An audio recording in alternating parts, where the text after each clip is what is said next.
ಬೇಸಿಗೆಗೆ ಬಸವಳಿದಿರುವಂತದ್ದು ಜಾನುವಾರುಗಳಿಗೆ ರೋಗಗಳು ಹರಡುವಂತ ಭೀತಿ ಎದುರು ಜಾನುವಾರುಗಳಿಗೆ ವ್ಯಾಕ್ಸಿನೇಷನ್ ಹಾಕದೆ ನಿರ್ಲಕ್ಷ್ಯ ಮಾಡಲಾಗ್ತಾ ಇದೆ.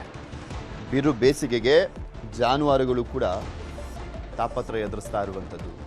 ಜಾನುವಾರುಗಳಿಗೆ ರೋಗಗಳು ಹರಡುವಂತ ಭೀತಿ ಎದುರಾಗಿದೆ. ಜಾನುವಾರುಗಳಿಗೆ ವ್ಯಾಕ್ಸಿನೇಷನ್ ಹಾಕದೆ ನಿರ್ಲಕ್ಷ್ಯ ಮಾಡಲಾಗ್ತದೆ.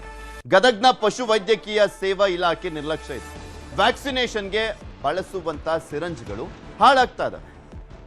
ಶೆಡ್ನಲ್ಲಿ ಬೇಕಾಬಿಟ್ಟಿ ಬಿಸಾಡಿದ್ದಾರೆ ಸಿರಿಂಜ್ಗಳನ್ನು. ಯಾರಪ್ಪನ ಮನೆ ಗಂಟು ಹೋಗ್ಬೇಕಾಗಿದೆ ಹೇಳಿ? ಸರ್ಕಾರದ್ದು.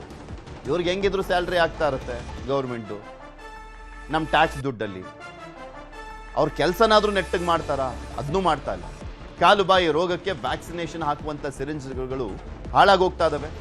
ಜಾನುವಾರುಗಳಿಗೆ ವ್ಯಾಕ್ಸಿನೇಷನ್ ನೀಡದ ಇಲಾಖೆ ಸಿಬ್ಬಂದಿ, ಪಶು ವೈದ್ಯಕೀಯ ಸಿಬ್ಬಂದಿ ನಿರ್ಲಕ್ಷ್ಯಕ್ಕೆ ಆಕ್ರೋಶವನ್ನ ವ್ಯಕ್ತಪಡಿಸಲಾಗ್ತಾ ಇದೆ.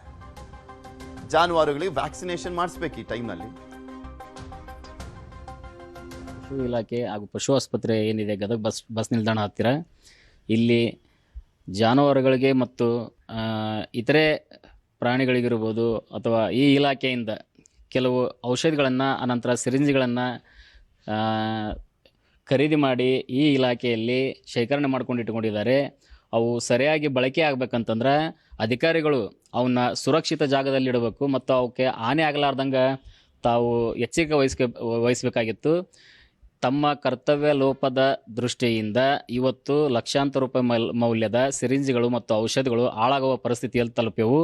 ಹೀಗಾಗಿ ಎಲ್ಲ ಕಡೆ ಈಗ ಕಾಲ್ಬೈನ್ ಇಂಜೆಕ್ಷನ್ಸು ವ್ಯಾಕ್ಸಿನೇಷನ್ ಸ್ಟಾರ್ಟ್ ಆಗಿದೆ. ಅದು ಫ್ರೀಜೆಲ್ಲ ಮಾಡಿರ್ತಾರೆ. ಬಟ್ ಸಿರಿಂಜನ್ನು ಅವರೆಲ್ಲ ಲಾರಿ ಬಂದ ತಕ್ಷಣ ಇಳಿಸ್ಕೊಂಡಿರ್ತಾರೆ.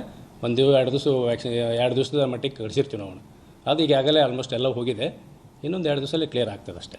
ಹಾಸ್ಪಿಟ್ಲಲ್ಲಿ ಅವರಿಗೆಲ್ಲರೂ ಇನ್ಸ್ಟ್ರಕ್ಷನ್ ಕೊಟ್ಟಿವಿ ನಮಗೆ, ಅಂಥವು ಯಾವುದು ಎಲ್ಲಿದ್ದಾವೆ ನೋಡಿ ಅಂತೇಳಿ. ಅವ್ರು ಹೇಳೋ ಪ್ರಕಾರ ಲೋಡ್ ಮಾಡೋ ಮುಂದೆ 1-2 ಬಾಕ್ಸ್ ಬಿದ್ದಿದ್ದು ಅವ್ನು ತೆಗೆದೆಲ್ಲ ಶಿಫ್ಟ್ ಮಾಡಿವಿ ಅಂತ ಹೇಳಿದ್ರು. ಇವತ್ತೆಲ್ಲ ಕ್ಲಿಯರ್ ಆಗಿದೆ. ಇಳಿ ಮುಂದೆ ಸ್ವಲ್ಪ ಬಿದ್ದಿರ್ತದೆ. ಇಳಿ ಮುಂದೆ ಬಿದ್ದಾವೆ. ಏನು ಮಳೆಗೇನು ಸಿಕ್ಕಿಲ್ಲ, ಮಳೆ ಅಂತೂ ಆಗಿಲ್ಲ, ಮಳೆಗೆ ಯಾವುದೂ ಸಿಕ್ಕಿಲ್ಲ ಈಗ. ಇಲ್ಲ ಗಾಳಿಗೆ ಇಲ್ಲ. ಇಳಿ ಮುಂದೆ ಅದು 1 ದಿವಸ ಆಗಿರ್ತೈತಿ. ಅದನ್ನು ಈಗೆಲ್ಲ ತೆಗೆದು ಕ್ಲಿಯರ್ ಮಾಡಿದ್ದಾರೆ ಎಲ್ಲ. ಈಗ ಸಿಬ್ಬಂದಿಗಳಿಗೆ ಇನ್ನು ಆ ಥರ ಯಾವುದಾರು ಇದ್ರೂ ಸರಿಯಾಗಿ ಇಳಿಸ್ಕೊಂಡು ಸರಿಯಾಗಿ ಇದನ್ನು ಮಾಡ್ರಿ ಅಂತ ಹೇಳ್ತಾ ಇದ್ದೀವಿ ಅಷ್ಟೇ.